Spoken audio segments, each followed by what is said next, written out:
Halo semua, ketemu lagi. Nah, pada video kali ini kita akan membahas rumus trigonometri setengah sudut. Jadi, rumus trigonometri setengah sudut itu adalah rumus trigonometri misalnya kayak bentuknya sin setengah A, cos setengah A, maupun tan setengah A. Langsung saja kita mulai. Nah, pada video sebelumnya kita sudah membahas mengenai rumus trigonometri sudut ganda. Ada beberapa bentuk di sana. Yang pertama, sin 2A itu sama dengan 2 sin A cos A. Kemudian kita membahas juga cos 2A yang punya 3 bentuk, yaitu cos kuadrat A kurang sin kuadrat A, bisa 1 kurangi 2 sin kuadrat A, bisa 2 cos kuadrat A kurang 1.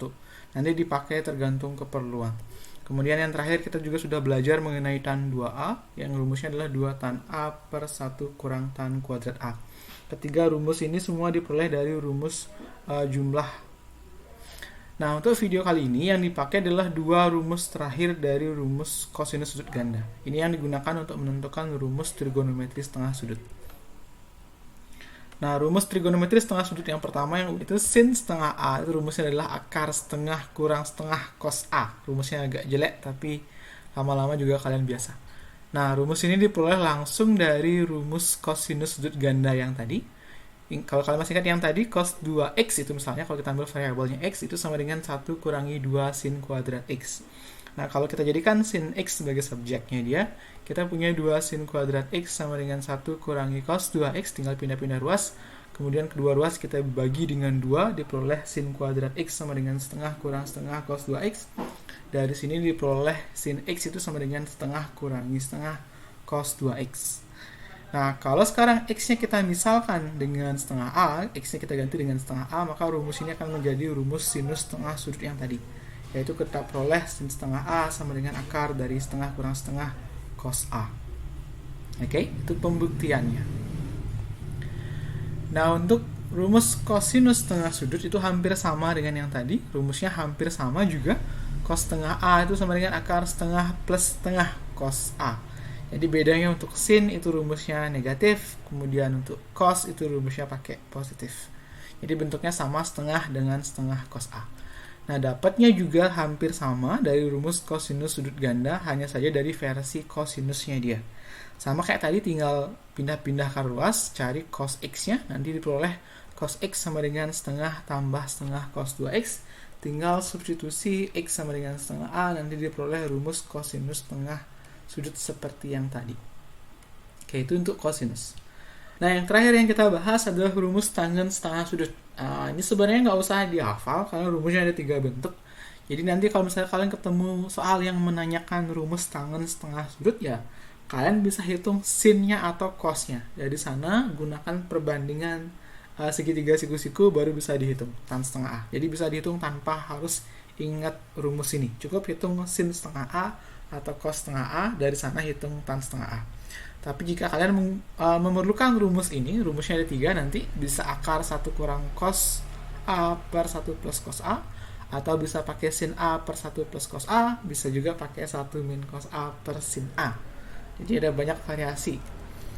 Nah, rumus ini didapat dari identitas tangen. Jadi kalau kalian masih ingat di kelas 10 kalian belajar tan X itu sama dengan sin X per cos X. Jadi kalau tan setengah A ya sama dengan sin setengah A per cos setengah A.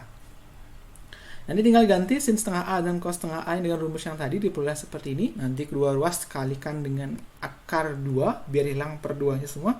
Pembilangan penyebut kali akar 2. Nanti akan menjadi akar 1 min cos A per 1 plus cos A. Ini bentuk yang pertama.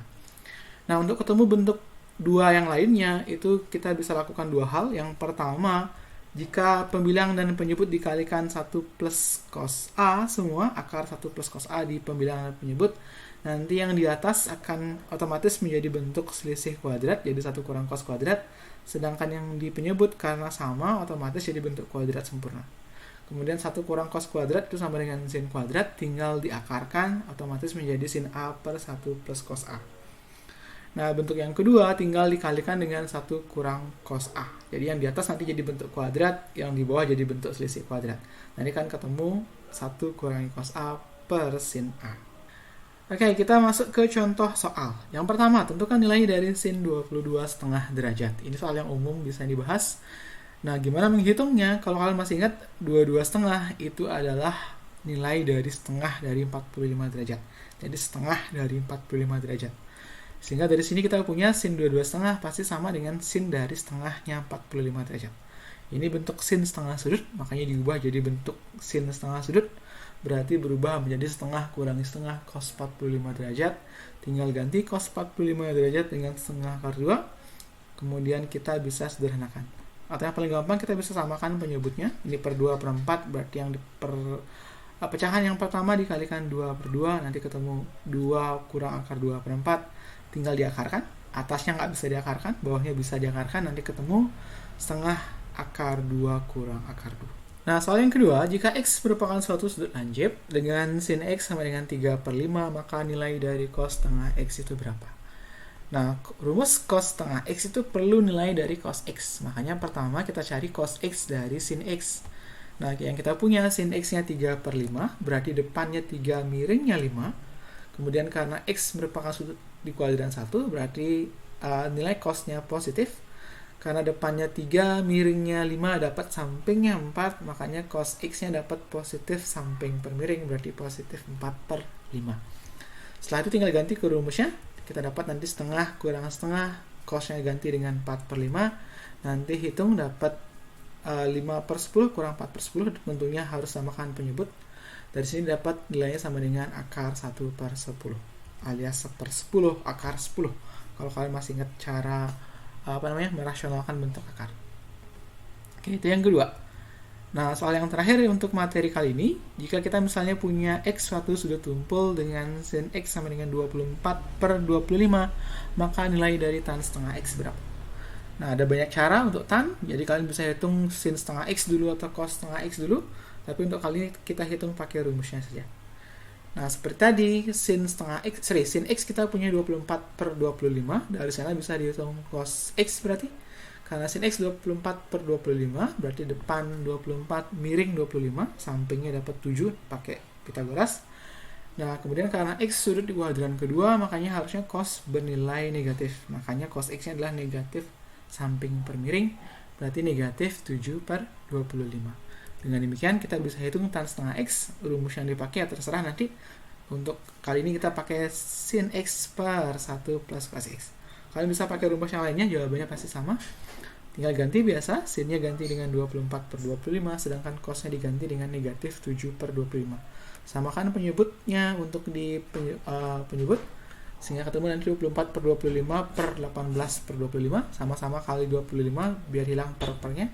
Nanti dapat 24 per 18 alias 4 per 3. Oke, demikian untuk video kali ini. Terima kasih atas perhatiannya, sampai jumpa.